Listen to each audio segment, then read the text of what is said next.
صل علی محمد وآل محمد وعجل فرجهم.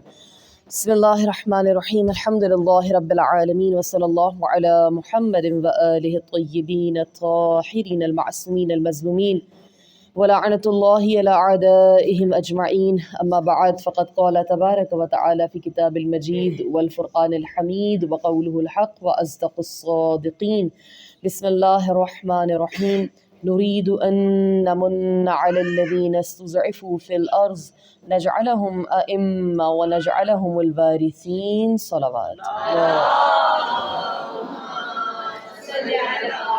محمد.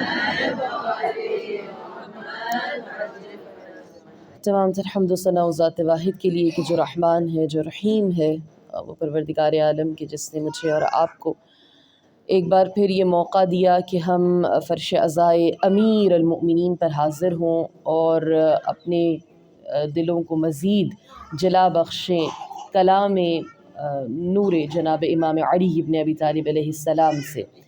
اور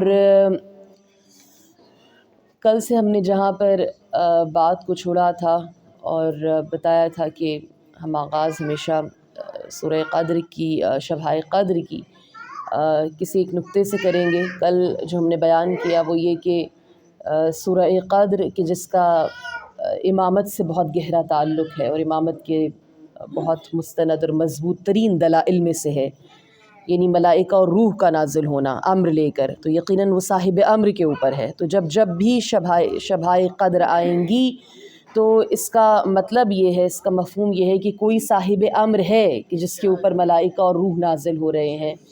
تو بس میری اور آپ کے لیے مہم یہ ہے کہ ان شبوں میں میرا اور آپ کا اس صاحب امر کے ساتھ تعلق بن جائے، کنیکشن ہو. اور جب وہ کنیکشن بن جائے، چاہے وہ چند لمحات کے لیے ہی کیوں نہ بنے، تو بس میری اور آپ کے لیے وہی لمحہ شب قدر کا ہے. اس کے لیے کل ہم نے عرض کیا تھا کہ درود پڑھ کر امام کو بار بار ہدیے بھیجیں، اخلاص پڑھیں، سورہ حمد پڑھیں، کوئی عمل کریں، آپ ان کو بار بار ہدیہ کریں. یعنی انہوں نے آپ کو یاد رکھا ہوا ہے، لیکن پھر بھی اس رات حتماً ان کو بار بار تحفے بھیج کر اپنی یاد دلائیں. اچھا، ہم نے دعا مانگی، کیا مانگی؟ ہم نے بار بار تحفے بھیجے، کہا آپ ہمیں یاد رکھیں اور ہمیں اب اپنے آوان و انصار میں شامل کر لیں. ہم یہ جو سال ہے آپ کی نصرت میں گزاریں، میں آپ کا ناصر بنوں. تو بس کیونکہ شب قدر ہے اور دعائیں قبول ہو رہی ہیں، تو ایک مقام ایسا آتا ہے کہ امام کہیں ٹھیک ہے تم ہمارے ناصر منتخب ہو گئے ہو، یعنی تمہاری نصرت کی جو اپلیکیشن ہے وہ قبول ہو گئی ہے. اچھا، اب اگلا مرحلہ کیا ہے کہ جب نصرت کا مرحلہ میرے اور آپ کے لیے ہو جائے کہ ہم نے کہا کہ ہم ناصر بن جائیں اور ہم ناصر بن گئے اور یہ درجہ میرے اور آپ کے لیے انتخاب ہو گیا، تو پس میں اور آپ جب کبھی بھی دنیاوی لحاظ سے بھی دیکھتے ہیں کہ ہم کسی پوسٹ کے لیے اپلائی کرتے ہیں تو اس اپلیکیشن کے بعد ٹیسٹ ہوتا ہے، اس کے بعد انٹرویو ہوتا ہے، یعنی آپ کو امتحانوں سے گزارا جاتا ہے.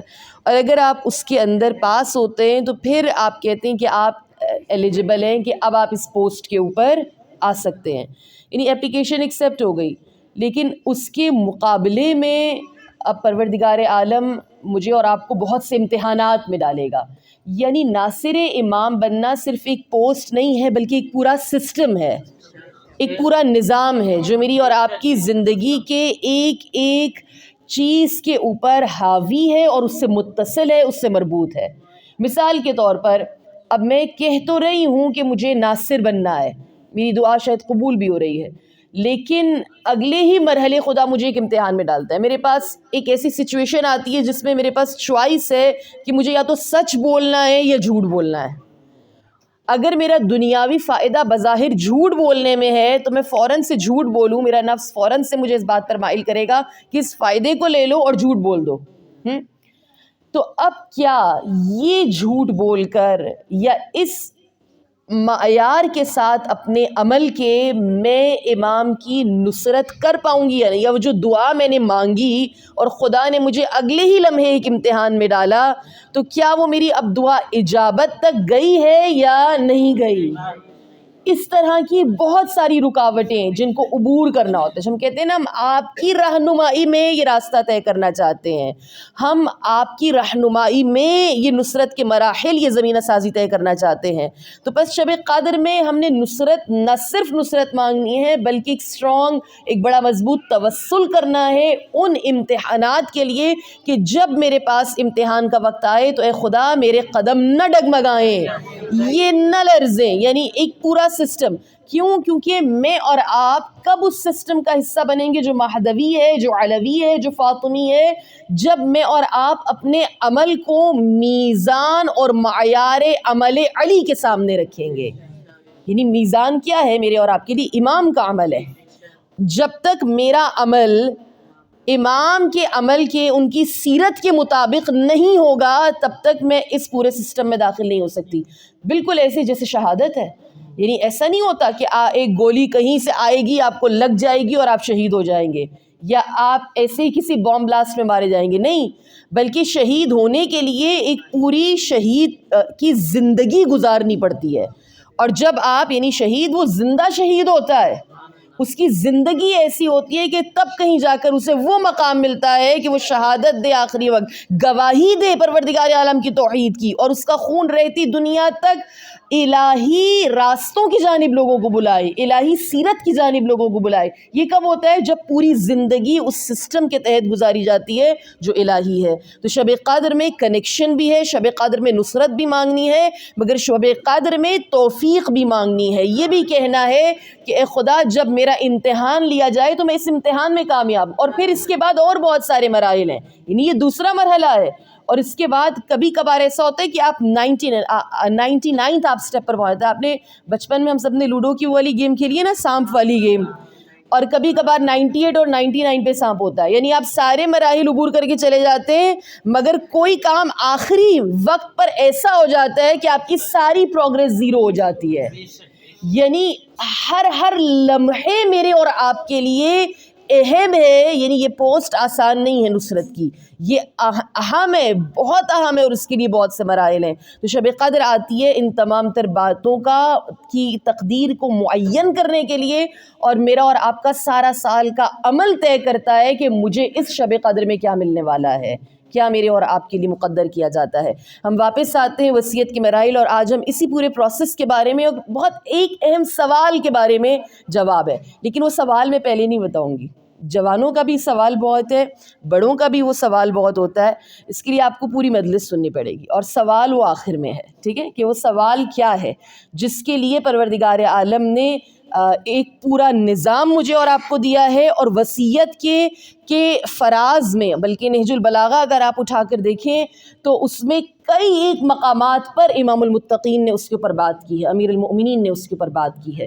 دوسرا فراز, کل ہم نے کیا پڑھا تھا, کیا ہم نے کل بتایا تھا, کس فراز کے بارے میں؟ اولاد کے بارے میں. یعنی باپ کا بتایا تھا تعارف اور بیٹے کا تعارف. یعنی دنیا کے تمام نشیب و فراز کو احسن طریقے سے جو باپ اور بیٹے کا تعلق ہے, رشتہ ہے, محبت ہے, اس کے بارے میں بتانے کے بعد اب آپ باقاعدہ اپنی وصیت کا آغاز کرتے ہیں. مکتوب نمبر 31 ہے, لیٹر نمبر 31 ہے نہج البلاغہ کا. ایک وصیت ہے باپ کی بیٹے کے لیے. اور یعنی جتنے بھی روحانی پدر ہیں, صلی علی محمد و محمد, آپ باقاعدہ آغاز کرتے ہیں اور آپ کہتے ہیں کہ انی اوصیک بتقوی اللہ ای بنیہ. اور آپ یہ دیکھیے کہ نہ صرف یہ, بلکہ اس سے پہلی والی جو وصیت بھی ہے, ایک چھوٹی وصیت بھی ہے جس کو آپ زیادہ سنتے ہیں, انشاءاللہ کہ ہم اس پر عمل بھی کریں. اس مختصر ہے مگر بہت جامع ہے. تو اس میں یعنی وہ والی وصیت جو آپ نے ان ایام میں, جب شب ضربت تھی, ضربت کے بعد دونوں فرزندان کو بلایا اور جو آپ نے وصیت کی, تو اس کا آغاز بھی اسی سے ہے, اوصیکم بتقوی اللہ, میں تم دونوں کو تقوی الہی کی وصیت کرتا ہوں. آپ نے جب باقاعدہ اس وصیت کا یا مکتوب کا آغاز کیا، اپنے تعارف کے بعد، بیٹے کے تعارف کے بعد، دنیا کی چالاکیوں، مکاریوں اور اس کی فحش اور تمام تر جو چیزیں ہیں ان کو بیان کرنے کے بعد، جس کی وجہ سے انسان دنیا کی جانب مائل ہو سکتا ہے، اس کے دل میں عشق آ سکتا ہے، محبت دنیا کی آ سکتی ہے، آپ نے اس کے بعد کہا انی اوصی کا بتقوی اللہ، کہ میں تمہیں تقوی الہی کی وصیت کرتا ہوں۔ ای بنیا، یعنی یہ ای بنیا، اے میرے عزیز بیٹے، اے میرے پیارے بیٹے، عربی میں یعنی یہ جو اسٹرکچر یوز ہوتا ہے یہ استعمال ہوتا ہے بہت تکریم کے لیے، عزت اور محبت کو شو کرنے کے لیے، ٹھیک ہے؟ یعنی یہ بات مربیان کے لیے جو ہم سب ہیں انشاءاللہ، جو ٹیچرز ہیں، جو مائیں یہاں بیٹھی ہیں، والدین ہیں، ان کے لیے طے ہو گئی کہ جب بھی آپ کوئی بات اپنے بچے کو کنوے کرنا چاہتے تو وہ سختی سے نہیں ہوتی، وہ طنز سے نہیں ہوتی، وہ طانے سے نہیں ہوتی، بلکہ وہ یہ اس افیکشن کو شو کر کے ہوتی ہے کہ میں تم سے کتنی محبت کرتی ہوں، میرے دل میں تمہارا کتنا احترام ہے، میں تمہاری کتنی بھلائی چاہتی ہوں، تو اس کو مجھے اور آپ کو الفاظ سے ظاہر کرنا ہوگا۔ یعنی دل میں کیا ہے اسے کیا پتا؟ یعنی ہم زبان سے سختی کرتے اور کہتے ہیں محبت تو ہمیں اولاد سے بہت ہے، اسے کیسے پتہ چلے گی جب تک آپ اس کا اظہار نہیں کریں گے؟ اور اس اظہار کے لیے روایات میں ہے، ایک دو مرتبہ مجھے نمبرز میں فگرز میں تھوڑا سا میں ویک ہوں، تو 14 12 اس طرح کی فگر ہے، اپنے بچے کو معصوم کی حدیث کے مطابق اتنی مرتبہ روزانہ بوسہ دو، پیار کرو۔ یعنی کیا ہے بوسہ دینا؟ اظہار۔ اور جب تم بوسہ دو گے اسے تو جنت میں تمہارا ایک درجہ بلند ہو جائے گا۔ ہاں، تو یعنی اس کا یقیناً اس میں حکمت ہے، سائیکولوجیکلی یہ محبت کس طرح سے اس کے اوپر اثر انداز ہو رہی ہے۔ ہاں، تو اے بنیا، اے میرے عزیز ترین بیٹے، میں تمہیں وصیت کر رہا ہوں کس چیز کی؟ کہ تم تقوی الہی کو اختیار کرو۔ تقوی الہی کیا ہے؟ تقوی الہی نظام کا نام ہے، یعنی خدا کو حقیقی طور پر خدا ماننے کا نام ہے، خالق ماننے کا نام ہے۔ اگر کسی بھی انسان سے یا شخص سے یہ کہا جائے کہ تمہارا خالق کون ہے، تمہارا مالک کون ہے، یہ دنیا کس نے بنائی ہے، آسمان کس نے بنایا ہے، زمین کس نے بنایا ہے، تو وہ سب کہے گا یہ اللہ نے بنایا، ٹھیک ہے؟ اچھا، یہ اللہ نے زمین بنائی ہے، اب بتاؤ قانون کس کا چلے گا؟ جب عملی زندگی میں آئے گا تو کہے گا نہیں، عمل میری خواہشات، قانون میری خواہشات کا چلے گا۔ ایسے ہی ہے، ہم کہتے ہیں کہ زمین اللہ کی ہے، ہر چیز اللہ کی ہے، ہر چیز خدا نے بنائی ہے، تو قانون بھی خدا کا ہونا چاہیے نا، میری زندگی میں بھی، انفرادی بھی اور اجتماعی بھی۔ لیکن جب پریکٹیکلی آتے ہیں تو کہتے ہیں کہ نہیں، قانون تو میری خواہش نفس کا چلے گا، جو میں چاہوں گا وہ ہوگا میری عملی زندگی میں۔ تقویٰ کیا ہے؟ تقویٰ مجھے اور آپ کو جب آ جائے تو یہ بتاتا ہے کہ جو چیز جس کی ہے تو قانون بھی اسی کا ہے، اسی حقیقی معبود کا ہے۔ یعنی یہ تقویٰ جو ہے عملی زندگی کا نام ہے، پوری الہی کرائٹیریے کو یا نظام کو مجھے اور آپ کو بتاتا ہے، اور زندگی کو کس طرح سے گزارنا ہے۔ توحید خدا کا عملی اقرار ہے، عملی اقرار، زبانی اقرار ہم سب کر رہے ہیں لا الہ الا اللہ، مگر عمل میں آ کر اقرار کرنا تقویٰ ہے، تقویٰ الہی ہے۔ اور یہ کون بتا رہا ہے؟ امام المتقین، وہ امام صلی اللہ علی محمد جنہوں نے خطبہ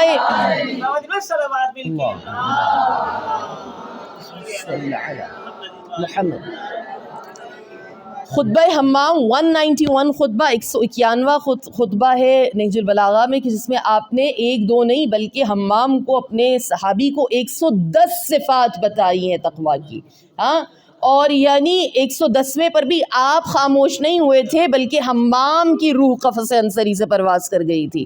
تو آپ نے بتایا کہ تقویٰ کیا ہے، یعنی یہ ایک ایک چیز کو آپ نے اس کے اندر ڈیفائن کیا۔ کیا کہتے ہیں، اشرے درکار ہے اس خطبے کے اوپر بھی پڑھنے کے لیے۔ یعنی دیکھیں، ہم نے آغاز کیا ہے، ہماری صرف ایک جو ہے وہ تقریر ہے، اور دوسری تقریر پر ہم ایک جملے کے اوپر باقاعدہ آئے ہیں۔ تو پورا تقویٰ کیا ہے، وہ 110 صفات کیا ہیں، کس طرح سے اپنائی جائیں، کس طرح سے پریکٹیکلی امپلیمنٹ ہوتی ہیں، تو بہت ساری چیزیں ہیں، بہت سارے رموز ہیں اس میں بتانے کے لیے۔ یعنی تقویٰ جو ہے وہ اسلام کی عملی شکل کا نام ہے، عملی شکل کا نام ہے۔ 10واں فراز ہے اسی کا ہی، جس کی کچھ باتیں میں نے کل بیان کی تھی، وصیت کا۔ وہاں پر آپ نے کہا کہ اے بنیا، اے میرے بیٹے، وعلم یا بنیا، جان لو اس بات کو. کیا بات کو؟ کہ میں نے اس دنیا میں جو سب سے زیادہ جس چیز کو اہمیت دی ہے نا وہ تقوی الہی ہے، اور میں تمہیں اسی کی وصیت کرتا ہوں. یعنی دیکھیے والدین یہی ہوتے ہیں نا، باپ یہی ہوتا ہے نا، جو اپنے لیے پسند کرتا ہے وہی اولاد کے لیے کرتا. علی کہتے ہیں میں نے صرف خود علی نہیں بننا، میں نے تم میں سے ہر کسی کو علی بنانا ہے. میں نے تم میں سے ہر کسی کے اندر علوی صفت دیکھنی ہے. یعنی امام علی کا چاہنے والا کون ہوتا ہے؟ جو سب سے زیادہ ریفلیکٹ کرتا ہے صفات امام علی کو سب سے زیادہ. بیٹا کیا ہے؟ باپ کا آئینہ ہے. بیٹی کیا ہے؟ ماں کا آئینہ ہے نا. یعنی کوئی ہمیں دیکھے تو کیا کہتا ہے؟ یعنی اس کی ماں کی تربیت ہے، دیکھو اس کی ماں بھی ایسی ہوگی، اس کے بابا ایسے، اس کے والدین ایسے. یعنی اولاد آئینہ ہے اپنے والدین کا. امام علی چاہتے تم میرا آئینہ بنو علوی صفات کے ساتھ. تو یعنی ہم سب کے اندر ریفلیکشن آنی چاہیے صفات فاطمہ کی، صفات امام علی علیہ السلام کی. تو یہاں پر جب آپ کہتے ہیں کہ ریفلیکشن کی بات ہو رہی ہے اور پسند کی بات ہو رہی ہے، تو امام نے جو اپنے لیے پسند کیا وہی چیز میرے اور آپ کے لیے پسند کی. کہا کہ تقوی الہی کو اختیار کرو، اور میں نے اس چیز کو سب سے دنیا میں جس چیز کو پسند کیا ہے وہ تقوی الہی ہے. پھر اس کے بعد آپ نے بتایا، یعنی ایک مقام پر یہ بھی ہے، یہاں پر علماء تحریر کرتے ہیں کہ بار بار تقوی کا ایک ترجمہ تو میں نے یہ کیا نا، یہ نیا ترجمہ ہے کہ تقوی عملی طور پر توحید کا نام ہے. ٹھیک ہے، ہم جو بچپن سے سنتے چلے آئے ہیں وہ صرف ایک ہے، ڈر ڈر، پرہیزگاری، خوف خوف خوف. کبھی کبھار علماء کہتے ہیں کہنا چھوڑ دیں یہ، یعنی ٹھیک ہے خوف خوف انسان کو اپنے عمل کا ہونا چاہیے. اس بات کا خوف بھی جب کہتے ہیں تو اس سے مراد یہ ہوتا ہے یعنی کہ خدا سے ڈرتے رہے نہیں، اپنے عمل سے ڈریں کہ میرا یہ خراب عمل کہیں خدا کو ناراض نہ کر دے. یہ تقوی ہے، یعنی خدا کی ناراضگی سے ڈرنا، خدا سے نہیں ڈرنا. ہمارے ہاں بچپن سے یہ ہوتا ہے کہ بہت بری پریکٹس ہے، سو جاؤ نہیں تو پتہ نہیں کیا اللہ کے اور مولا کے ناموں سے ڈراتے رہتے بچوں کو کہ یہ ہوگا یہ ہوگا، امام یہ ہو جائے گا، وہ کر لیں گے یہ کر لیں گے. یعنی یہ انتہائی بری پریکٹس ہے کہ آپ وہ خدا جو حنان ہے، خدا جو منان ہے، جو مہربانی، شفقت، محبت، یعنی مجھے سب کچھ کس نے دیا ہے؟ کس نے دیا ہے؟ سب کچھ اللہ نے دیا. تو کیا یہ اس کی مہربانی نہیں ہے؟ یہ اس کی محبت نہیں ہے؟ یہ عنایت نہیں ہے؟ بغیر مانگے زندگی دے دی، بغیر مانگے خدا نے مجھے سب کچھ دے دیا، تو میں کیوں؟ یعنی اس سے ڈرنا اس انداز میں نہیں، وہ محبت عمل کرواتی ہے، ڈر کبھی عمل نہیں کرواتا. یعنی خوف میں کیا گیا عمل کوئی عمل نہیں ہوتا، اس کی کوئی قدر ویلیو نہیں ہوتی ہے. عمل وہ ہوتا ہے جو محبت میں کیا جاتا ہے، جو عشق میں کیا جاتا ہے، جو عشق سے لبریز ہو کر کیا جاتا ہے. تو بس تقوی کا ایک معنی محبت بھی ہے، مہربانی بھی ہے. یعنی اتنا عشق کر لو پروردگار عالم سے کہ اپنی زندگی کو ایسا بنا لو جیسا پروردگار عالم دیکھنا چاہتا ہے، اس طرح سے اس کی اطاعت کی، اس کی فرما برداری کے دائرے میں آ جاؤ. تو بس آپ نے اگلی بات کی وہ لزوم امر، اور دوسری وصیت یعنی 5 اس میں وصیتیں اس فراز کے اندر، بتقوی اللہ اسی کا بتقوی اللہ. اس کے بعد آپ نے کہا واللزوم امر، اور اللہ کے احکام کی پابندی کرو. یعنی یہ آپس میں متصل ہے بات. تقوی الہی کیا ہے؟ خدا کے احکام کی پیروی ہی ہے، اس کے احکام کو ماننا ہی ہے.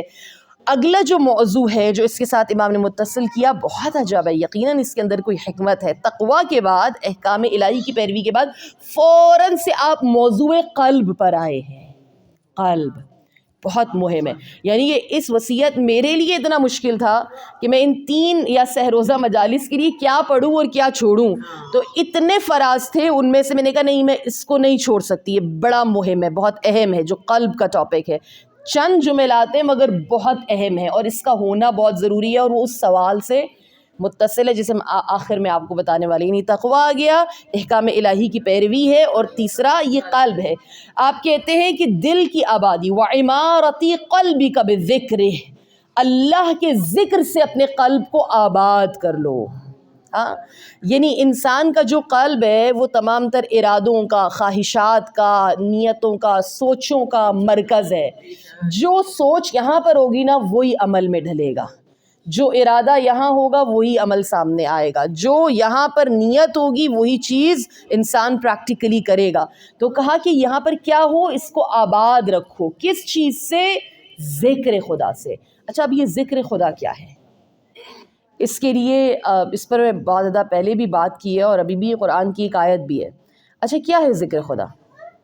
تسبیح پڑھنا، نماز پڑھنا، سبحان اللہ والحمد للہ کہتے رہنا. یعنی ذکر خدا کب ہوتا ہے؟ کیا کبھی کوئی انسان اپنی پوری زندگی ذکر خدا میں گزار سکتا ہے؟ ہر لمحہ گزار سکتا ہے؟ یس گزار سکتا ہے. ایک ایک سانس آپ کا ذکر خدا، تسبیح خدا بن جاتا ہے. کب بنتا ہے؟ یعنی ذکر خدا یہ نہیں ہے کہ میں مصلی پر صرف بیٹھوں اور میں تسبیح کروں. ذکر خدا یہ نہیں ہے کہ میں صرف عبادت، ذکر خدا یہ نہیں ہے کہ صرف ابھی ہم کر رہے ہیں جی نہیں، بلکہ ذکر کیا ہے؟ ایک اگر ڈاکٹر ہے، طبیب ہے، اور وہ اپنا کام پوری ایمانداری سے کر رہا ہے تو وہ اپنی جاب نہیں کر رہا، وہ ذکر خدا کر رہا ہے. ایک ٹیچر ہے وہ کام کر رہی ہے، ایک ماں ہے وہ گھر کے امور کو انجام دے رہی ہے. سب سے بڑا کام ہمارے یہاں گھریلو خواتین کرتی ہیں اور ہم یہ زیادتی کرتے ہیں، ہم کہتے ہیں تو کچھ بھی نہیں کرتی، جبکہ سب سے بڑا کام وہ انجام دے رہی ہیں. وہ تربیت کر رہی ہیں، انہوں نے اس معاشرے کے سٹرکچر کو، ڈھانچے کو سنبھالا ہوا ہے، اٹھایا ہوا ہے، وہ تربیت کر رہی ہیں. وہ اہم ترین لوگ ہیں. یہ کہنا چھوڑ دیں، ڈی گریڈ کرنا چھوڑ دیں، تم نے پی ایچ ڈی کر لی، تم نے ایم فل کیا، لو اب تم کچھ بھی نہیں کر رہی، گھر میں بچے پال رہی ہو. یعنی پی ایچ ڈی کر کے بچہ پالنا یہ ایک بہت بڑا کام ہے، اور یہی بہت بڑا کام ہے. یعنی یہ تو آپ نے کیا نا کہ آپ نے ایک اپنی پوری پڑھائی کی، پوری پروفیشنل لائف آپ نے گزاری کس سے؟ آپ کا وظیفہ کیا ہے؟ آپ کا اولین وظیفہ بچوں کی تربیت ہے، سب سے بڑا وظیفہ. اگر آپ یہ انجام دے رہی ہیں، اگر آپ کا شوہر آپ سے راضی، اپنے گھر کے امور کو صحیح طور پہ سنبھالا ہوا ہے، پھر اسلام آپ کو اجازت دیتا ہے جائیں چاند پر جائیں، جا کر سمندر کی تہوں میں جائیں، یونیورسٹی میں جائیں، جاب کریں، جو مرضی کریں، لیکن جو آپ کا بنیادی وظیفہ ہے اس سے غافل نہ ہو، اور وہ آپ کا گھر ہے. آپ کا گھر ہے. بہت ہو رہا ہے خواتین جابس کے لیے گھر تباہ کر رہی ہیں، ہاں، باہر کے کاموں کے لیے اپنے شوہر کو نظر انداز کرنا، بچوں کو نظر انداز کرنا، گھر کو نظر انداز کرنا، اور اس پر جھگڑنا بھی. ہاں، بنیادی وظیفہ میرا اور آپ کا یہ ہے کہ ہم نے گھر کو ٹھیک رکھنا ہے، کیونکہ اسلام میں جو اکائی ہے وہ گھر ہے، وہ فرد نہیں ہے. یہ ویسٹرن سوچ ہے، یہ مغربی سوچ ہے. اگر میں اور آپ بچ سکتے ہیں نا، اور ہمارا معاشرہ بچ سکتا ہے، وہ تب بچے گا جب ہم گھر کی بنیاد درست رکھیں گے. اور یہ کام اللہم صلی علی محمد. بہت ہوتا ہے لوگوں کے اندر، بہت ٹیلنٹ ہوتا ہے، خواتین میں بہت زیادہ ہوتا ہے، ملٹائی ٹیلنٹڈ ہے. جب آپ یہ سارے کام کر لیں، آپ چونکہ سپر وومن ہیں، پھر اس کے بعد آپ باہر بھی امور انجام دینا چاہے آپ ضرور کریں، آپ کر سکتے ہیں. میں خود جاب کرتی ہوں، تو یعنی یہاں پر میرے اور آپ کے لیے چیزوں کا معین ہونا بہت زیادہ ضروری ہے. اور ہم یہ ذکر خدا کے اوپر، ٹھیک ہے، ذکر خدا کیا ہے؟ کہ ایک لمحہ میں اور آپ گزار سکتے ہیں، لیکن کب؟ جب میرے اور آپ کے دل میں خدا کی یاد ہے، یعنی ہر وقت آپ یاد رکھے ہوئے. اچھا یاد رکھنا کیا ہوتا ہے ذکر سے؟ ذکر یہی ہے نا، یاد رکھنا. میں کوئی بھی کام کر رہی ہوں اور اگر مجھے اس میں خدا یاد ہے تو یہ ہوگا کہ وہ کام خود بخود صحیح سمت پر ہوگا، وہ آگے پیچھے ہو ہی نہیں سکتا. اور جب یہ ہوگا الا بذکر اللہ تطمئن القلوب، تو پھر دلوں میں اطمینان آئے گا. جوانوں کا بڑا مسئلہ ہے، لوگوں کا بڑا مسئلہ ہے، ہائے دل گھبرا رہا ہے، یعنی سکون ہی نہیں مل رہا، سکون ہی نہیں مل رہا، دل گھبرائے جا رہا ہے، سب کچھ کر لیا ہے مگر سکون نہیں ہے. خدا کہہ رہا ہے سکون ہے، اطمینان ہے، ذکر خدا میں ہے. ہاں، ہم وہاں شاید ذکر خدا تلاش کر رہے ہیں جہاں پر ہمیں تلاش نہیں کرنا چاہیے. ہم باقی اپنے امور کو منظم نہیں کرتے، ڈسپلن نہیں کرتے. اگر وہ ڈسپلن ہو جائیں، اگر وہ مینجڈ ہو جائیں تو خود بخود اطمینان ملتا ہے، سکون ملتا ہے، آپٹمزم آتی ہے. یعنی جب آپ کے دل میں اطمینان ہے تو پھر کیا ہوتا ہے؟ خدا کا ذکر آپ کو نا امید نہیں ہونے دیتا. یہ بہت بڑی بات بات ہے. ہمارے جوان اس وقت نا امید ہو جاتے ہیں, تھوڑی سی مشکلات آتی ہیں نا امید ہو جاتے ہیں, اور خواتین کا یا جو اس سے پہلے والی ہے پیڑھی, اس کا تو زیادہ مجھے لگتا ہے کہ وہ ہے کہ ذرا سی کوئی مشکل آتی ہے ہائے وائے گھر میں شروع ہو جاتی ہے. یعنی مستقیم رہنا, مستحکم رہنا, مضبوط رہنا, یہ ذکر الہی مجھے اور آپ کو سکھاتا ہے. یعنی امید امید امید. مجھے اور آپ کو, ہمارا تو روحانی جو مہینوں کا آغاز ہے ہوتا ہی امید سے. یا من ارجوہ لکل خیر, اے خدا کہ جس سے ہر خیر کی امید رکھی جاتی ہے. ہاں, ہمارا تو آغاز ہی رجا سے, ہمارا تو آغاز ہی امید ہے. ماہ رجب المرجب امید دلاتا ہے, شعبان امید دلاتا ہے, شب قدر امید دلاتی ہے, ذکر خدا امید ہی امید ہے. تو آپ نے نا امید نہیں ہونا. پروفیشنل مشکلاتیں ہوتی ہیں, بہت ہوتی ہیں, اسٹڈیز میں مشکلاتیں ہیں. ہم نے کل بھی تذکرہ کیا کہ ماں باپ اس بات کو سمجھیں. آپ نے ایک اسٹرگلنگ لائف گزاری ہے, مگر جو آپ کے بچے گزار رہے ہیں وہ اس سے کئی درجہ ڈیفیکلٹ ہے, بہت مشکل ہے. آپ کے زمانے میں پروفیشنل لائف تھی, آپ کے زمانے میں جاب ملنا آسان تھی, اب جاب ملنا آسان نہیں ہے. آپ کے زمانے میں کمپٹیشن اتنا نہیں تھا, اب کمپٹیشن بہت ہے. آپ کے زمانے میں حسد شاید اتنا نہیں تھا, مگر اس لیول کا نہیں تھا, اب بہت زیادہ ہے. پروفیشنل لائف میں بہت ہے, انسٹیٹیوشنز میں بہت ہے. اور آپ میں شاید جو ہارمونل چینجز آتے تھے, اگر ہم فزیکلی بھی بات کریں, جو آپ میں اب آئے ہیں 50 سالوں میں, اب وہ جنک فوڈ کی وجہ سے, خراب غذاؤں کی وجہ سے, خراب سلیپنگ پیٹرنز کی وجہ سے, جو نوجوان نسل نے خود اپنے ساتھ ظلم کیا ہوا ہے, اس کی وجہ سے جو چڑچڑاپن آپ کے اندر 50 سالوں میں آتا تھا وہ 15 سال کی بچی کے اندر ہے. تو ان کے چیلنجز مختلف ہیں. آپ کے ہاں گناہ کرنا اتنا مشکل تھا, آسان نہیں تھا, اب گناہ کرنا اتنا آسان بنا دیا ہے دنیا نے ان لوگوں کے لیے. تو ان کے روحانی اور جسمانی چیلنجز بہت مختلف ہیں جو آپ کے تھے. تو ان کے اس لیول کو سمجھنا میرے اور آپ کے لیے بہت زیادہ امپورٹنٹ ہے. تو ذکر خدا ہے جو مجھے اور آپ کو اطمینان دیتا ہے. پھر امام کہتے ہیں والاعتصام بحبلہ, بس میں تمہیں وصیت کرتا ہوں کہ اللہ کی رسی کو مضبوطی سے تھام لو. اور یہاں پر علماء نے لکھا کہ جو اللہ کی رسی ہے اس سے مراد امام نے قرآن پاک لیا ہے, وحی الہی دی ہے. اس کو تھام لو, اس کو اپنے ہاتھ سے نہ جانے دو. واعتصموا بحبل اللہ جمیعا. اور آپ دیکھیں اس کے بعد جب بھی انسان اوپر سے نیچے گر رہا ہوتا ہے تو اسی سہارے کی ضرورت ہوتی ہے, یا جب وہ نیچے سے اوپر جا رہا ہوتا ہے بلندی پر, اسے تب بھی سہارے کی ضرورت ہوتی ہے. تو بہترین سہارا کیا ہے؟ پہلے کہا سہارے کو مضبوطی سے پکڑو, یعنی قرآن کو پکڑو, وحی الہی کو پکڑو. اور بہترین سہارا ہے کیا؟ جو اگلا جملہ امام کا آپ نے فرمایا وَأَيُّ سَبَبَ أَوْثَقُ مِن سَبَبَ بَيْنِكَ وَبَيْنَ اللَّهِ, تمہارے اور اللہ کے درمیان جو رشتہ ہے اس سے زیادہ مضبوط رشتہ اور کون سا ہو سکتا ہے؟ کون سا رشتہ اس سے زیادہ مضبوط ہو سکتا ہے؟ ان انت اخذت به, مگر یہ کہ بشرط یہ کہ وہ جو رشتہ ہے وہ بہت زیادہ مضبوط ہو, بہت زیادہ پائیدار ہو. آپ دیکھیں شیطان یہ کام کرتا ہے, اور کیا کام کرتا ہے, وہ جو مضبوط ترین سہارا ہے نا اس کی طرف نہیں جانے دیتا, اور دنیا کے کمزور ترین سہاروں کو ایسے بنا کر پیش کرتا ہے کہ یہ نہ ہوا تم تو مر جاؤ گے, یہ نہ ہوتا تو یہ تو ہوتا ہی نہ, یہ کام نہیں ہو سکتا تھا. ناپائیدار سہاروں کی طرف آپ کو لے کر جاتا ہے. یعنی جب آپ جوان ہوتے ہیں تو سب سے زیادہ آپ کس سہارے کے اوپر بھروسہ کر رہے ہوتے ہیں؟ اپنی صحت کے اوپر, یا مال کے اوپر, اپنی جان کے اوپر. ہاں, اور ان دونوں چیزوں کے لیے بطور خاص نہج البلاغہ کے ایک اور مقام پر آپ نے ارشاد فرمایا کہ بندے کے لیے, کسی بھی انسان کے لیے دو چیزوں پر, دو سہاروں پر بھروسہ کرنا انتہائی عجیب معاملہ ہے. ایک مال اور دوسرا صحت, کیونکہ یہ دونوں چیزیں ختم ہونے والی ہیں, یہ دونوں چیزیں ناپائیدار ہیں, استحکام نہیں ہے ان دونوں چیزوں میں. کبھی بھی مال جا سکتا ہے, کبھی بھی صحت خراب ہو سکتی ہے. اس کے اوپر بھروسہ نہیں, اس پر سہارا نہیں کر سکتے, اس کے اوپر تکیہ نہیں کر سکتے. تو تکیہ کس پہ کرنا ہے؟ اللہ پر کرنا ہے. سب سے بڑا سہارا پروردگار عالم کا ہے. ہر چیز ختم ہو جائے گی. آپ دیکھیے میری اور آپ کی زندگی کا لائف سائیکل یہی ہے نا. ہم بچپن میں پیدا ہوئے خدا نے اپنے مہربان ماں باپ دے دیے ہیں, پھر تھوڑے سے اور جوان ہوئے, طاقت دی ہے, ہمت دی ہے, ایجوکیشن لے لیا, علم لے لیا, اسکل سیکھ لیے, پیسہ آ گیا, پھر آہستہ آہستہ نہیں, پھر اولاد آ گئی, شادی ہو گئی, لائف پارٹنر آپ کو مل گیا. پھر جب زندگی اور جانے لگی, صحت تھوڑی کم ہو رہی ہے, مال اس طرح سے نہیں کما سکتے ہیں, پھر اس کے بعد کبھی امتحانات مختلف ہوتے ہیں، آپ کا اسپاؤس چلا جاتا ہے، آپ کا ہم سفر چلا جاتا ہے دنیا سے پہلے، پھر یہ ہوتا ہے کہ کچھ لوگوں کا بہت سنگین امتحان ہوتا ہے، کبھی اولاد سامنے چلی جاتی ہے کسی کی، خدا ایسے امتحان لے لیتا ہے، آخر میں کیا ہوتا ہے، ماں باپ چلے جاتے ہیں، بہن بھائی آہستہ آہستہ چھوڑ جاتے ہیں، آخر میں کیا ہوتا ہے جب سب چیزیں ختم ہو جاتی ہیں آپ کو تنہا قبر میں اتارا جاتا ہے، آپ تنہا رہ جاتے ہیں۔ خدا اس پورے سائیکل سے مجھے اور آپ کو کیا سکھانا چاہ رہا ہے؟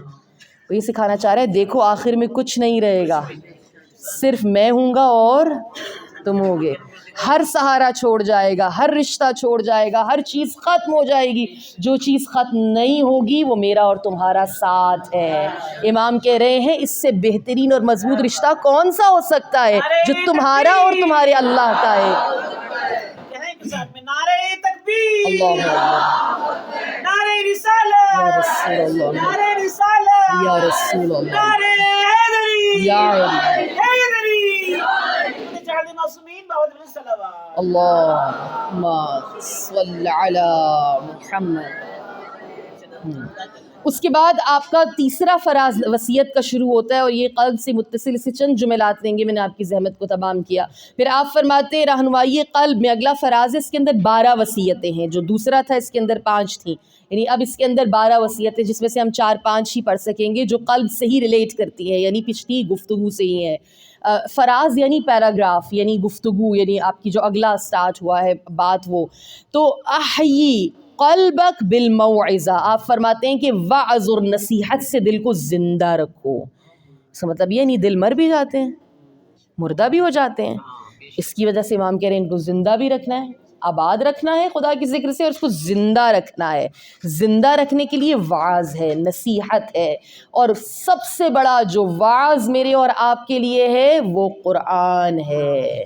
خود وحی الہی بار بار کہتی ہے کہ سب سے بڑی جو نصیحت ہے وہ خدا کا کلام ہے جو تمہارے درمیان ہے، تو سب سے زیادہ جو وعظ اور نصیحت ہے۔ اور پھر ایک اور مقام پر، یعنی قرآن کے اندر بھی ایک آیت ہے کہ جس میں کہا کہ ان لوگوں سے وعظ اور نصیحت کو حاصل کرو جو یہ کہتے پھرتے تھے کہ ہم سے زیادہ طاقتور کون ہے، ہم سے زیادہ قدرت رکھنے والا کون ہے، تو ان لوگوں سے وعظ اور نصیحت لو۔ یعنی قرآن بتانا چاہ رہے ہیں اب دیکھو وہ لوگ کہاں ہیں، وہ کہیں پر بھی موجود نہیں ہے۔ پھر اس کے بعد امام نہج البلاغہ میں کہتے ہیں تمہارے وعظ کے لیے وہ لوگ کافی ہیں کہ تم ان کو دیکھو، کنہیں دیکھو، کہ جن کے جنازوں کو لوگ کندھوں پر اٹھا کر سپرد خاک کر رہے ہیں، یعنی اب انہیں اپنی قبر میں جانے کے لیے بھی قدرت نہیں رکھتے کہ وہ خود اس مقام تک چلے جائیں، بلکہ انہیں کچھ کندھوں کی ضرورت ہے۔ یہ بھی ایک واعظ ہے، نصیحت ہے، دل کو بار بار میں اور آپ۔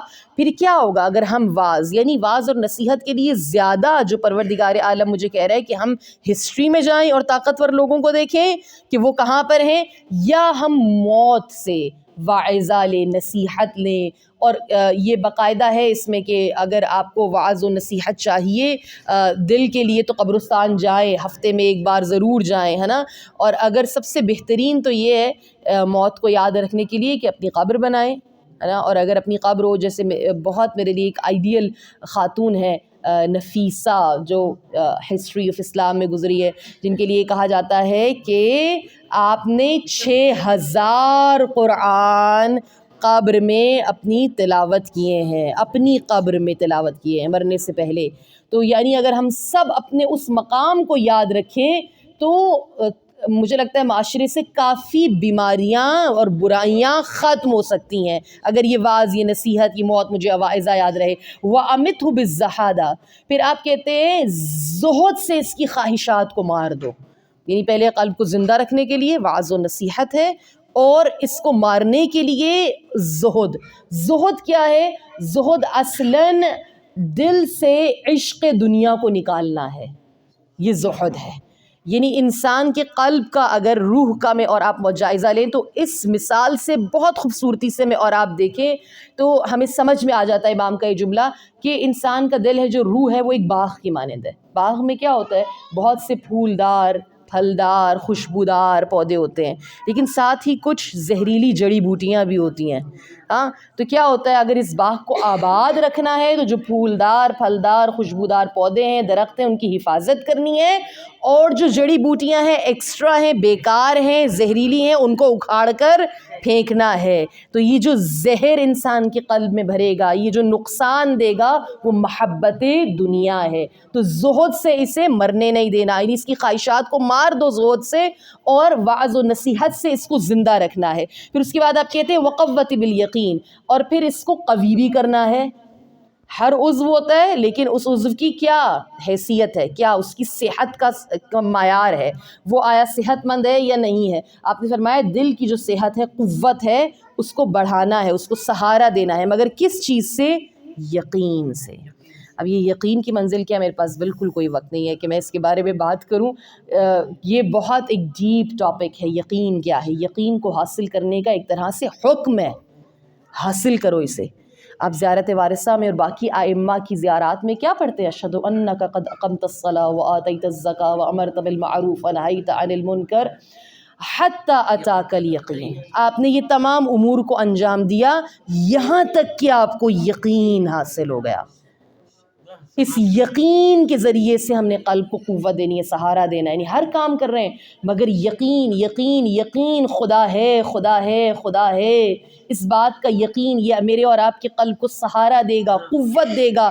اور اس درجہ یقین کی منزل پر قلب کو لے آؤ کہ جب مرنے کا وقت ہو تو یا ایتھا النفس المطمئنہ، یعنی اس یقین سے اتنا سہارا دیا قلب کو، اتنا سہارا دیا، اتنا اسے پختہ کر دیا کہ اس کو اطمینان ہو گیا، یہ نفس مطمئنہ کی منزل پر آ گیا، اس منزل پر آ گیا کہ خدا اس سے راضی ہے اور یہ خدا سے راضی ہے۔ اور اس کے بعد آپ کہتے ہیں کہ وَنَوِّرْهُ بِالْحِکْمَةِ، یعنی یہ زنگ آلود بھی ہو جاتے ہیں، یہ تاریک بھی ہو جاتے ہیں قلب، ان کو نورانی کرو۔ اور قلب کو نورانی کے لیے آپ نے کہا نورانی کرنے کے لیے حکمت کی باتوں سے انہیں پر نور بناؤ، یعنی انسان کا دل جب تاریک ہو جائے تو حکمت کی باتیں ہیں کہ جو اس کو، حکمت کی باتیں کہاں ملیں گی؟ یقیناً قرآن میں ملیں گی۔ حکمت کی باتیں کہاں ملیں گی؟ اسی مکتوب کے اندر۔ پوری نہج البلاغہ حکمت سے بھری پڑی ہے، یہ وصیت جو حکمتوں کا ایک خزانہ ہے جو ہمارے بابا علی نے ہمیں دیا ہے۔ تو پس یا علی اللہم صلی علی محمد وَذَلِّلْهُ بِذِكْرِ الْمَوْتِ، اور موت کی یاد سے اس کو قابو میں رکھو، یعنی یہ بے قابو ہو جاتا ہے جب اس کو یہ کچھ اچیو کر لیتا ہے، تو اس کے اندر فخر آئے گا، غرور آئے گا، تکبر آئے گا، کبر آئے گا اس کے اندر۔ اور جب یہ تمام تر چیزیں آئیں تو اسے قابو کس میں کرو؟ قابو کس چیز سے کرو؟ موت کے ذکر سے کرو۔ یہی بات جو ہم نے آپ کے سامنے بیان کی، جس کے لیے کہا جاتا ہے، اس کی شرح میں مزید کہا جاتا ہے کہ ڈیپ ایک اور نقطہ بیان کر دوں تو زیادہ سے زیادہ غسل میں، تکفین میں، تجہیز میں اس میں پارٹیسپیٹ کیا کریں، جایا کریں، اور جب بھی کسی کو غسل دیں تو اس بات کو سوچیں کہ یہ نہیں ہے بلکہ میں ہوں، جب بھی کفن دیں یہ نہیں ہے بلکہ میں ہوں، جب بھی کسی کو دفن کر کے آ رہے واپس آ رہے ہیں مجھے نہیں پتا اگلا لمحہ اگلی باری میری ہے۔ تو یعنی اپنے دل کو قابو میں، اس کی خواہشات قابو میں کیسے آتی ہیں؟ جب موت کو بار بار اسے یاد دلایا جاتا ہے کہ فنا ہے، ہر چیز ختم ہونے والی ہے۔ اور اس کے بعد آپ نے کہا وَقَرِّرْهُ بِالْفَنَا، یعنی دل کو فنا کے بارے میں قائل کرو، بار بار بتاؤ کہ ہر شے فانی ہے، ہر جو لذت ہے، خواہش ہے، مزہ ہے، چسکا ہے، ہر چیز یعنی ختم ہونے والی ہے۔ اور اس کے بارے میں صرف ایک جملہ آپ ہی کا بیان فرماؤں، آپ نے کہا نہج البلاغہ میں ایک اور مقام پر مَا لِعَلِيٍّ وَلِنَعِيمٍ يَفْنَى وَلَذَّةٍ لَا يَبْقَى، علی کو فنا ہو جانے والی خواہشات، مٹ جانے والی نعمتوں سے کیا واسطہ؟ وہ چیزیں جو فنا ہو جانے والی ہیں، وہ لذتیں، وہ خواہشیں جو ختم ہو جائیں، مجھے کیا واسطہ ان سے؟ اور آپ دیکھیں سب سے زیادہ جو انسان کا نقصان ہے وہ ہے ہی لذت میں۔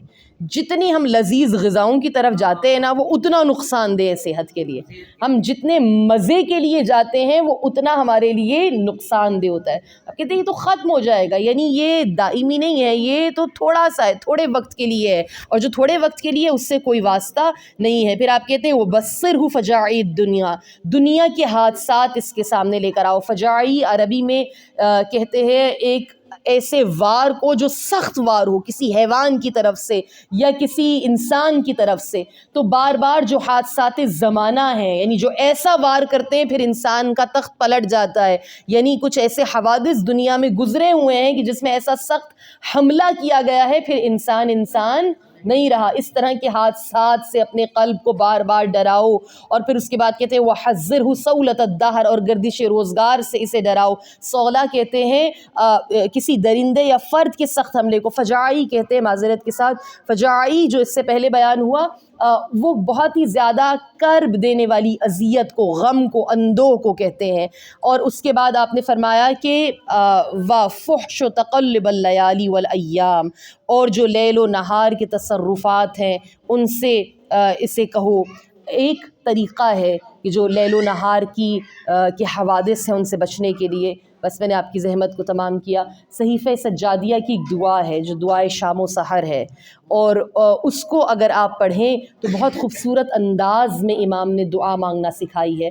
آپ کہتے ہیں کہ اے اللہ مجھ اور آل پر، محمد اور ان کی آل پر رحمت نازل فرما، اور ہمیں آج کے دن محمد، آج کے دن، آج کی رات اور زندگی کی تمام دنوں میں توفیق دے کہ ہم نیکیوں پر عمل کریں، ہم برائیوں کو چھوڑ دیں، نعمتوں پر شکر کریں، سنتوں پر عمل کریں، بدعتوں سے منہ پھیر لیں، ان کو چھوڑ دیں اور نیک کاموں کی جانب آگے بڑھیں، برائیوں سے روکیں، اسلام کی حمایت کی طرفداری کریں، باطل کو کچلیں، ذلیل کریں، حق سے نفرت کریں، حق کو سربلند، حق سے محبت کریں، اس کو ادا کریں، اس کو سربلند کریں، گمراہوں کی رہنمائی کریں، کمزوروں کی اعانت کریں، دردمندوں کی چارہ جوئی کریں۔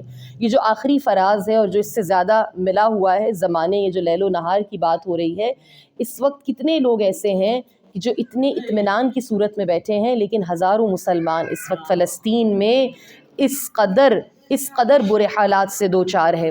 اور دعا کریں اس ماہ مبارک میں کہ مسلمانوں کی غیرت و حمیت، یعنی اس ملبے میں جو ملبہ اس وقت گرا ہوا ہے لاکھوں ہزاروں بچوں کے اوپر، میں کہتی ہوں وہ ان پر نہیں گرا ہوا، یہ غیرت ہے مسلمانوں کی جو اس کے اندر دب گئی ہے، جو اس کے اندر دفن ہو گئی ہے، یہ ان کی حمیت ہے جو کسی طور پر جاگ نہیں رہی ہے۔ آپ سوچیں ببانگ دہل دن اور رات، ماہ رمضان المبارک جو ماہ حرام ہے، ماہ رجب جو ماہ حرام ہے، کسی ماہ کو، کسی دن اور رات کو، کسی دن کو ملحوظ خاطر رکھتے، کسی مقام کو، آپ سوچیں جو شفا ہاسپٹل ہے اس کے اوپر حملے، اور ابھی ریسنٹلی ہم نے جو 2-4 راتیں گزاری ہیں اس میں ایک ایسا ہاسپٹل کہ جس میں پریگننٹ خواتین تھیں، ان کا بہت برا حال ہے۔ اب بتائیں اینستھیزیا ختم ہو گیا ہے وہاں پر، اگر کوئی عورت بچہ پیدا کر رہی ہے تو وہ بغیر اینستھیزیا کے کر رہی ہے، اگر اس کا سی سیکشن ہو رہا ہے، آپریشنز ہو رہے ہیں بغیر اینستھیزیا کے ہو رہے ہیں، ایسے ہی ہو رہے ہیں۔ اور حد ہے ظلم کی، مسلمانوں کی غیرتوں کو کیا ہوا، صرف یہ نہیں کہ ان کو مارا بلکہ ان کو ریپ کر کے مارا، ان کے شوہروں کے سامنے، ان کے باپ، ان کے بھائیوں کے سامنے۔ یہ ابھی 4 دن پہلے کا واقعہ ہے۔ یعنی یہ حمیت جو مسلمانوں کی غیرت، جو سب سے زیادہ اہم ہونی چاہیے تھی، وہ ہم دیکھیں کہ وہ کہاں ہیں حق کے طرفدار۔ میں روزانہ روزہ کھول رہی ہوں، میں یہ کہتی ہوں مجھے نہیں لگتا کہ امام یہاں ہوں گے، امام تو شاید کسی مظلوم کے ساتھ اس وقت روزہ افطار کر رہے ہوں گے، کسی یتیم کو دلاسا دے رہے ہوں گے، کیونکہ امام زماں ابل ایتام وہ بھی تو ہیں نا، وہ بھی تو امام علی ہی کے بیٹے ہیں نا، جو کسی یتیم کا غم نہیں دیکھ سکتے تھے۔ میں یہاں پر بیٹھوں اور میں رسمی عبادتیں کر رہی ہوں، رسمی روزے رکھ رہی ہوں، رسمی حج کر رہے ہیں، رسمی عمرے کر رہے ہیں، رسمی نمازیں پڑھ رہے ہیں، کیا امام یہاں ہیں؟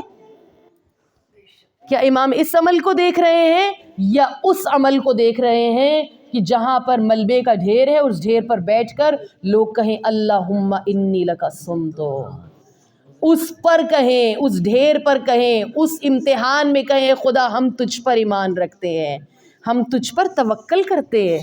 ان کے توکل کو خدا قبول کرے گا یا میرے توکل کو خدا قبول کرے گا کہ دسترخوان بھرا ہوا ہے مگر پھر بھی شکوے شکایتیں جاری ہیں، پھر بھی میری یہ زبان ہے جو نہیں رکتی ہے، پھر بھی میرا یہ نفس ہے جس کو لگام نہیں ہے۔ یعنی کہاں ہے اس وقت امام، کن لوگوں کے ساتھ ہے؟ یہ میرے لیے اور آپ کے لیے سوچنے کے لیے ایک بہت بہت بڑی بات ہے۔ اس کے بعد میں نے اپنی تمام تر چیز کو ختم کیا، وقت بھی ختم ہو گیا۔ اس کے بعد یعنی میں اور آپ، جو میں نے کہا کہ سوال سب سے زیادہ میرے اور آپ کے لیے اہم تھا، جو تقویٰ ہے، تقویٰ کے بعد اوامر کی پیروی ہے، اور قلب کے لیے، اس کی طہارت کے لیے، اس کو زندہ رکھنے کے لیے، اس کی آبادی کے لیے امام نے اس قدر باتیں کی. یہ ایک بہت بڑا سوال ہوتا ہے، یہ بات ہے. اور وہ بات کیا ہے کہ اسٹوڈنٹس کہتے ہیں مشکل حالات ہیں بہت زیادہ، اور کبھی ایسی سچویشن آتی ہے، ماں باپ کہتے ہیں، والدین کہتے ہیں کہ ہمیں سمجھ میں نہیں آتا کہ ہم فیصلہ کیا کریں، ہم فیصلہ کیسے لیں. یہ بہت زیادہ اہم ہے. یعنی مجھے پروفیشن چوز کرنا ہے، میں فیصلہ کیسے کروں؟ مجھے بچے کی شادی، عام چھوٹے چھوٹے مسائل کی میں بات کر رہی ہوں کہ ہم نے فیصلہ کرنا ہے، لیکن ہر کوئی اتنا اچھا فیصلہ نہیں کرتا. تو انسان فیصلہ کیسے کرتا ہے؟ کیا آیا انسان فیصلہ علم کے ذریعے کرتا ہے؟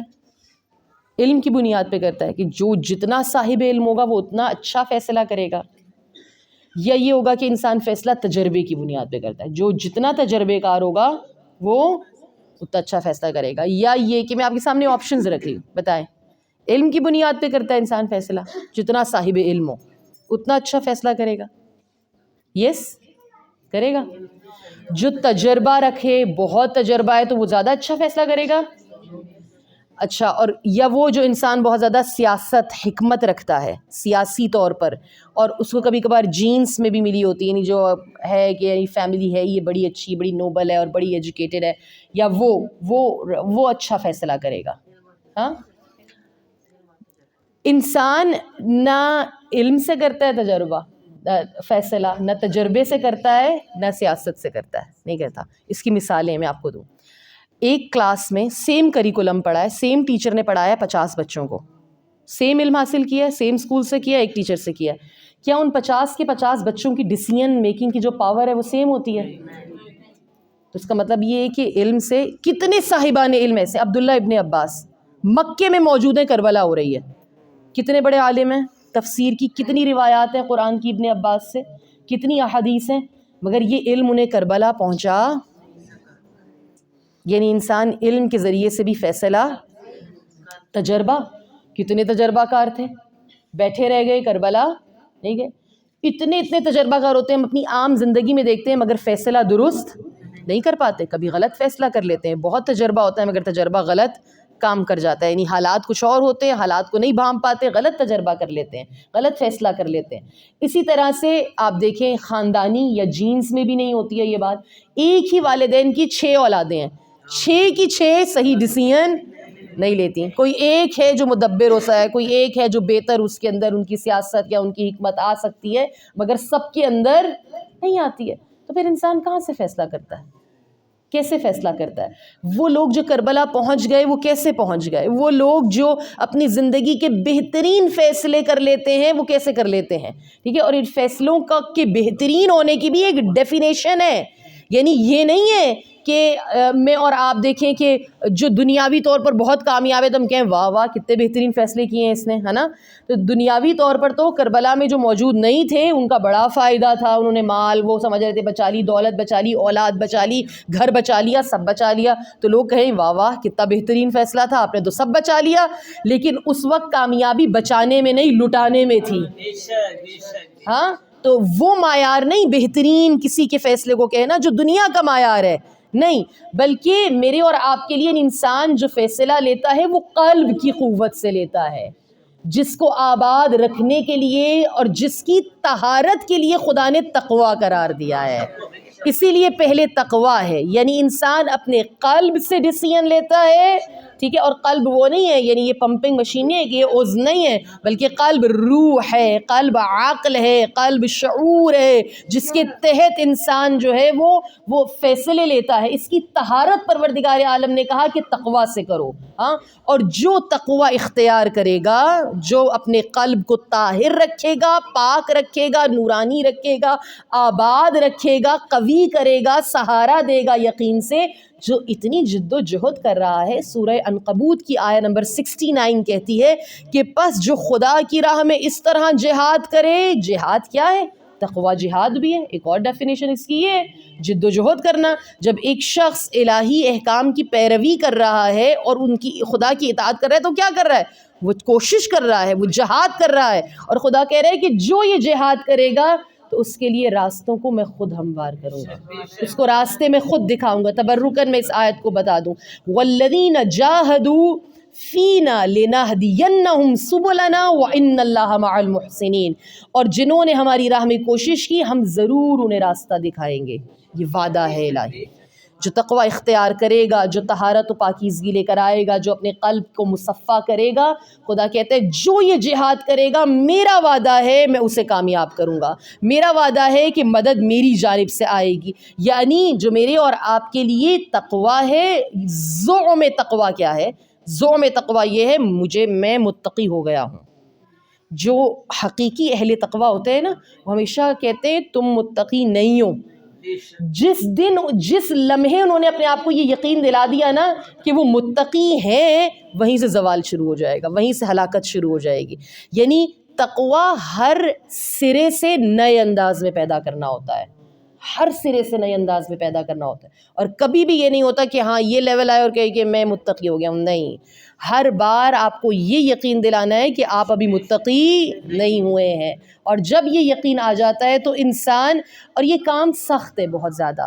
کیوں سخت ہے؟ یعنی تقوی کو حاصل کرنا تھوڑا مشکل ہے۔ اس کے لیے دو چیزیں ہیں فقط، ایک مسلسل خدا کی راہ میں جہاد کوشش کرنا، دوسرا توسل۔ جتنی مرضی کوشش کر لیں، توسل نہیں ہے۔ یعنی تقوی کے یہ دو پر ہیں، اس راستے کی یہ دو پر ہیں، مسلسل جہاد اور مسلسل توسل۔ اگر توسل نہیں ہوگا جتنا مرضی کوشش کر لیں، یعنی انسان تھک جاتا ہے نا، انسان کا دل ہے تھک جاتا ہے، انسان کا جسم ہے تھک جاتا ہے، روح ہے تھک جاتی ہے، تھکان کا شکار ہو جاتی ہے۔ قوی کیا کرتا ہے؟ مجھے اور آپ کو توسل کرتا ہے۔ جتنی مرضی کوشش کر لیں، ایک ہاتھ چاہیے جو میرے اور آپ کے سر پر ہو، ایک کیفیت چاہیے جو میرے اور آپ کے قلب کے اوپر ہو، اور ہم خدا کا شکر ادا کریں کہ ہمارے پاس ایک دو نہیں کئی وسیلے ہیں، کئی وسیلے ہیں۔ میرے اور آپ کے لیے توسل کا مرحلہ آسان ہے۔ خدا نے ہمیں جو امام دیے ہیں، صرف امام نہیں ہیں، وہ پدرانہ شفقت رکھتے ہیں، وہ مادرانہ شفقت رکھتے ہیں۔ توسل میں ایک توسل میرے اور آپ کے لیے بہت ہے، اور وہ ہماری ماں زہرا کا ہے، بس وہ ایک توسل میرے اور آپ کے لیے بہت ہے۔ ہم بلائیں حضرت زہرا سلام اللہ علیہا کو اس فرش اعضاء پر، جہاں پر توسل کی بات ہے، جہاں پر یہ بات ہے کہ ہم اپنے آپ کو متصل کر دیں اور اس بات کا اقرار کریں، عاجزانہ اقرار کریں کہ ہم کچھ نہیں ہیں بی بی، مگر یہ کہ آپ کا سہارا مل جائے، آپ کی دعا مل جائے۔ وہ بی بی کہ جو خود اس دنیا سے گئی تو شکستہ پہلو ہے۔ یہ قسمت ہے علی اولاد علی کی، یہ قسمت ہے کہ انہوں نے وہ مصائب دیکھے ہیں جو دنیا میں کسی نے نہیں دیکھے۔ کتنا مشکل ہے ایک اولاد کے لیے اپنی والدین کی تکلیف کو دیکھنا۔ کبھی آپ اس کرب کی کیفیت کو سوچیں۔ میں نے ابھی ریسنٹلی ایک تصویر دیکھی تھی، یہی جب فلسطین کا سارا واقعہ ہو رہا تھا، کہ 4 سال کا بچہ تھا، اس کی ماں کی میت اسٹریچر پہ پڑی تھی۔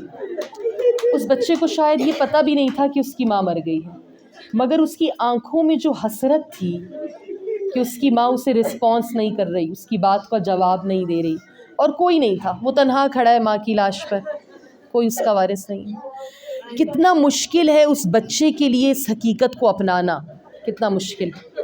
اور وہ بچے کہ جن کی ماں صرف مری نہیں ہے، جن کی ماں پہلو شکستہ، ہاتھ بریدہ، جن بچوں نے اپنی ماں پر جلتا ہوا دروازہ گرتے ہوئے دیکھا ہو،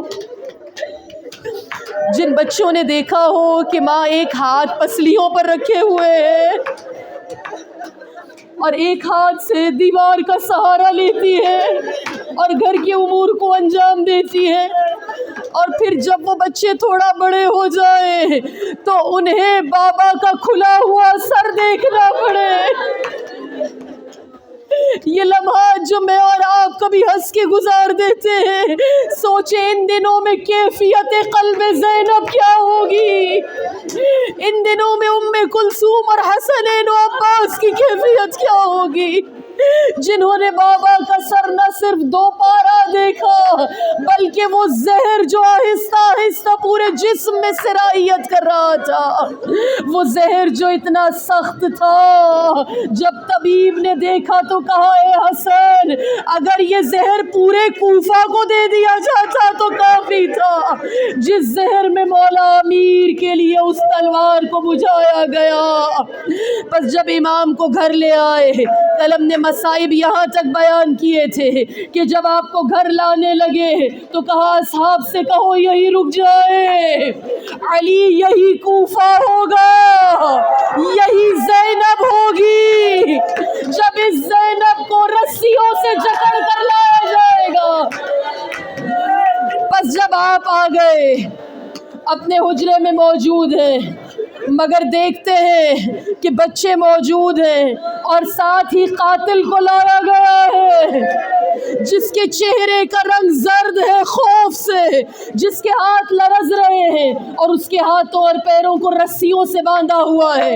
جیسے ہی علی اپنے قاتل کی یہ کیفیت دیکھتے ہیں کہتے ہیں اے حسن ابن ملجم کے ہاتھوں سے رسیاں کھول دو، میں نہیں دیکھ سکتا اس کے چہرے کا رنگ زرد ہے خوف سے، اس کو پانی پیش کیا جائے، جو دودھ آپ کو دیا بچوں نے کہا یہ ابن ملجم کو دے دو، یا علی یا علی یا علی، جو قاتلوں کی رسیاں کھلوائے۔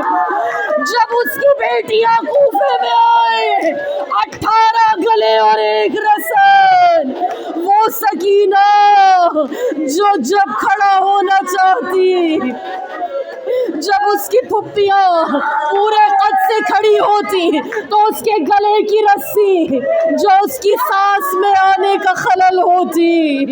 یہ وہ یتیموں کا والی ہے جو قاتل کو کہہ رہا ہے شربت پلاؤ، یا علی یہی کوفہ و شام ہوگا جب آپ کے یتیم حسرت سے پانی کی جانب دیکھیں گے، دکھا دکھا کر پانی بہایا جائے گا۔